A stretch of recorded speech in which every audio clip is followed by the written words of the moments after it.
रहीम अस्सलाम वालेकुम स्टूडेंट्स, कैसे हैं सब लोग। उम्मीद करता हूँ सब लोग खैरियत से होंगे। Welcome to my YouTube channel Falcon Academy. आज इस वीडियो में आपके साथ शेयर करने जा रहे हैं इंग्लिश 522 का जीडीबी का सोल्यूशन है जी। इसमें आपको एक क्वेश्चन दिया हुआ है, इसको आपने सॉर्ट आउट करना है और कोशिश करनी है आपने ओरिजिनल आइडियाज़ लिखने हैं अपनी लैंग्वेज में, आपने इसको एलिब्रेट करके लिखना है। आपको कॉपी पेस्ट नहीं करना होता जीडीबी का, और जितनी भी असाइनमेंट आपकी होती हैं उसमें आपकी जो ओरिजिनल आइडियाज़ हैं और टू द पॉइंट अगर आप बात करें तो उनको उसको ज़्यादा मार्क्स मिलते हैं। अगर आप बहुत ज़्यादा अच्छा लिखने की कोशिश में अगर आप कॉपी पेस्ट कर लेते हैं तो फिर आपके नंबर कट जाते हैं। लिहाजा इतना ज़्यादा अगर आप परफेक्ट लिखने की बजाय अगर आपने अपने आइडियाज़ के अंदर लिखेंगे, अपने तरफ से बात बयान करने की कोशिश करेंगे तो आपको मैक्सिमम मार्क्स मिलेंगे। तमाम दोस्तों से गुजारिश है चैनल को सब्सक्राइब कर लिया करें। तो चलते हैं जी क्वेश्चन की तरफ।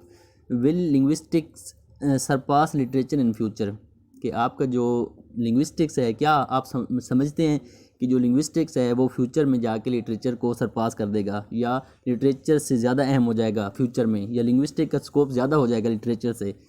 आपको ये एक हाइपोथेसिस है, इस पे आपकी वो राय मांग रहा है कि भाई आप इस बारे में क्या कहते हैं।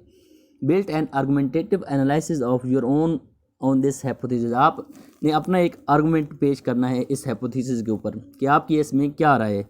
Your response should be original, आपका जो रिस्पॉन्स होना चाहिए वो ओरिजिनल होना चाहिए, आपका अपने वर्ड में आपने लिखना है। और जितनी भी एलिमेंट्स में आपको इंस्ट्रक्शन दी जाती है उनको आपने फॉलो करना है लाजमी। तो चलते हैं जी आंसर की तरफ। आंसर को आपने कॉपी पेस्ट नहीं करना। As we know that linguistics is better for analysing languages, जैसे कि हम जानते हैं कि जो लिंग्विस्टिक होती है वो लैंग्वेज को एनालाइज करने में ज़्यादा वो अच्छा होता है, मतलब उससे हम लैंग्वेज को एनालाइज कर सकते हैं। आपको पता है कि linguistic is the scientific study of language, तो हम साइंटिफिक तरीके से लैंग्वेज को पढ़ते हैं लिंग्विस्टिक के अंदर। एंड लिटरेचर में क्या होता है जी, literature is better for analysing novels, plays, poetry and short stories.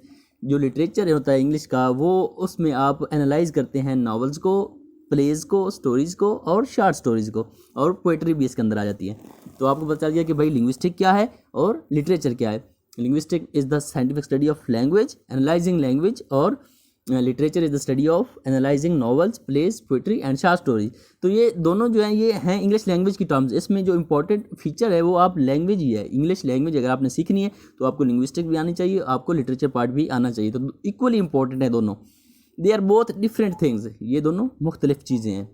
Although language is the main element in the two cases, लेकिन जो लैंग्वेज है वो इन दोनों केसेस में सेम एलिमेंट है। दोनों का मकसद यही है कि आपको लैंग्वेज के बारे में सिखाना, आपको लैंग्वेज पढ़ाना, दोनों का मकसद यही होता है।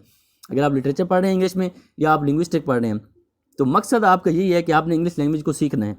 तो इन दोनों में जो कॉमन चीज़ है वो लैंग्वेज है, कि लैंग्वेज आपको दोनों में मेन एलिमेंट के तौर पर मिलेगा। I would say that if you want to study the artistics, creative and philosophical side of language, literature is better. अगर आप चाहते हैं कि अगर आप लैंग्वेज को पढ़ना चाहते हैं किस हिसाब से, आर्टिस्टिक के हिसाब से, क्रिएटिविटी के हिसाब से और फिलोसफिकल साइड लैंग्वेज की अगर आप पढ़ना चाहते हैं तो लिटरेचर आपके लिए फ़ायदेमंद होगा, या आप लिटरेचर बेहतर होगा, क्योंकि ये सारी चीज़ें आपको लिटरेचर के अंदर मिलेंगी।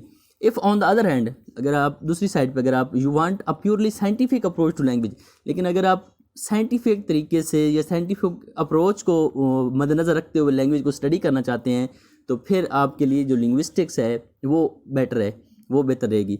Linguistic is your best choice, तो फिर आपकी जो लिंग्विस्टिक है वो आपके लिए बेस्ट चॉइस हो सकती है।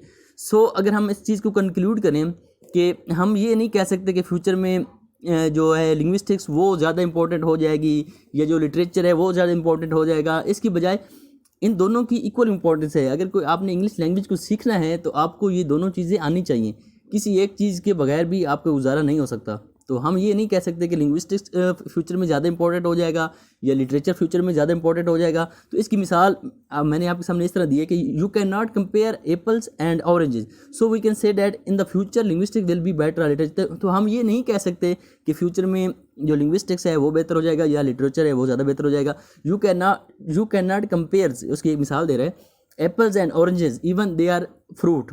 तो इसकी वो मिसाल ये दे रहा है कि ये इन दोनों को कंपेयर करना ऐसे ही होगा कि आप एप्पल्स और ऑरेंज को अगर आप कंपेयर करें कि इनमें से कौन बेहतर है, लेकिन ये दोनों फ्रूट हैं, लेकिन आप इनको कंपेयर नहीं कर सकते। आप ये नहीं कह सकते कि भाई एप्पल बेहतर है और या ऑरेंज बेहतर है। तो in the same way you can not compare linguistics with literature. तो इसी तरह, इसी मिसाल की तरह, जैसे आप लिंग्विस्टिक और लिटरेचर को भी कंपेयर नहीं कर सकते। इन दोनों की इक्वल इंपॉर्टेंस है। जिस तरह ऑरेंज और एप्पल की एक ख़ास इंपॉर्टेंस है अपनी अपनी जगह पे, इस तरह लिंग्विस्टिक्स में जो लिटरेचर है और जो लिंग्विस्टिक्स है इंग्लिश लैंग्वेज के अंदर, उनकी भी दोनों की इक्वल इंपॉर्टेंस है।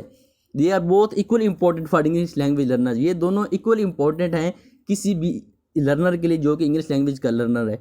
तो हम ये नहीं कह सकते कि अब फ्यूचर में लिंग्विस्टिक्स ज़्यादा अहम हो जाएगा या लिटरेचर ज़्यादा अहम हो जाएगा। जिस बंदे ने इंग्लिश लैंग्वेज सीखनी है उसके लिए फ्यूचर में लिंग्विस्टिक्स है चाहे लिटरेचर है, वो दोनों इक्वली इंपॉर्टेंट होंगे। तो उम्मीद है आप लोगों को समझ आ गई होगी। अगर आपका कोई क्वेश्चन होता तो आप कमेंट सेक्शन में ज़रूर पूछा करें।